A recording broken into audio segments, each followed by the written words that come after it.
अस्सलाम वालेकुम नाज़रीन, महरान टीवी न्यूज़ में मां के भलीकार मां फराशा सबका पहिरियां हिकु नज़र हेडलाइन ते।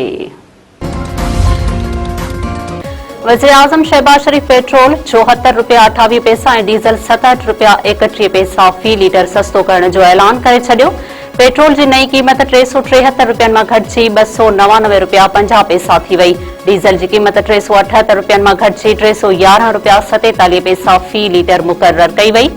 गासलेट 48 रुपया 39 पैसा फी लीटर सस्तो, नओं अघु 233 रुपया 90 पैसा फी लीटर मुक़रर। नाणे वारी वज़ारत पेट्रोल ऐं डीज़ल जी नई क़ीमतुनि जो नोटिफिकेशन जारी करे छॾियो।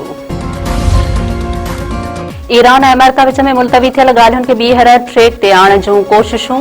अमरीकी ख़ासि नुमाइंदो स्टीव विटकोफ ऐं ईरानी परॾेही वज़ीर अब्बास इराक़ची स्विट्ज़रलैंड रवाना थी विया। अमरीकी सदर डोनाल्ड ट्रंप जो नाठी जैरेड किशनर अॻु ई स्विट्ज़रलैंड में मौजूद।